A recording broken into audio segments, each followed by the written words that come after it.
Ada pepatah Iran mengatakan di dalam penundaan ada perencanaan kejahatan. Jadi sebetulnya yang kita Pengamat politik Rocky Gerung menyoroti kasus dugaan pemerasan yang dilakukan oleh mantan Syahrul Yassin Limpo, di mana hingga saat ini KPK rupanya tak kunjung menetapkan status tersangka pada Syahrul Yassin Limpo meskipun mantan itu sudah dicekal. Padahal pada Sabtu 7 Oktober 2023 lalu, Polda Metro Jaya juga telah menaikkan status pemeriksaan pemerasan terhadap Syahrul Yassin Limpo menjadi penyidikan yang seharusnya sudah ada tersangkanya. Melihat hal itu, Rocky Gerung menilai bahwa dalam suatu penundaan pasti terdapat rencana kejahatan.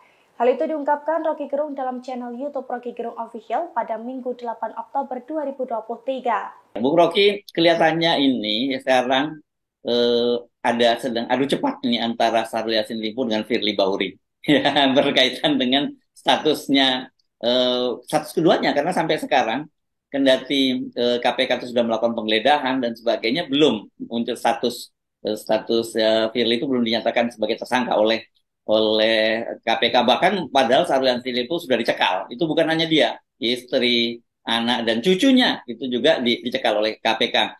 Sementara hari Sabtu yang lalu itu Polda sudah menaikkan status pemeriksaan pemerasan terhadap Syahrul Yassin Limpo itu menjadi ke tahap penyidikan. Jadi artinya sebenarnya juga sudah ada tersangkanya. Tapi sama-sama belum disebutkan siapa yang jadi tersangkanya. Saya kira ini jadi menarik lihat apakah ini saling apakah ini kasus ini akan betul-betul dibuka, baik kasus pemerasan maupun korupsinya, atau ini jadi tawar menawar dan saling menyandra. Gitu. ada pepatah Iran mengatakan di dalam penundaan ada perencanaan kejahatan. Jadi sebetulnya yang kita duga hari ini udah ada potensi kejahatan yang dilakukan oleh Syahrul Limpo dan yang dilakukan oleh Firly Bahuri. Potensi kejahatan ada di situ. Tetapi penundaan-penundaan ini baik oleh KPK maupun oleh kepolisian itu justru membuat kita kita menduga bahwa akan ada transaksi-transaksi di antara mereka tuh. Jadi Pak Yasser Limpo ketemu Pak Jokowi tentu ada hal lain yang dibicarakan, titipan pesan dari Pak Surya Paloh misalnya itu pada Pak Jokowi kan.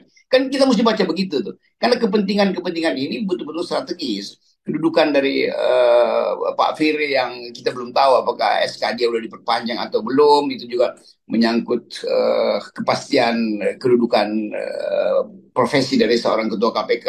Kita nggak tahu apakah betul ada semacam vendetta atau diam-diam persaingan antara Kapolda dengan Ketua KPK yang basisnya kita ingat dari awal memang ketika Pak Kapolda masih ada di KPK itu ada ketegangan dengan Ketua Ketua KPK Pak Firly itu. Demikian juga kenapa Pak Limpo itu akhirnya diterima juga oleh Presiden. Apakah sebelumnya ada ketegangan antara istana dengan Nasdem misalnya itu. Jadi semua ini menunjukkan bahwa ada perencanaan yang sekarang kita duga itu perencanaan politik, tukar tambah politik. Dan itu yang seringkali kita kritik. Kepastian hukum tentang pemberantasan korupsi ditunggu momentumnya, dan momentum itu artinya membuka peluang transaksi politik. Kan itu hanya itu yang bisa kita sinyalkan, walaupun kita bisa ucapkan hal yang lebih detail. Tapi demi sopan santun jurnalisme kita hanya bisa Ya, ucapkan ya, ya sopan santun jurnalisme kan, ya, bahwa ya. setiap penundaan artinya di belakang penundaan itu ada perencanaan kejahatan gitu loh. Download Tribun X sekarang, menghadirkan lokal menjadi Indonesia.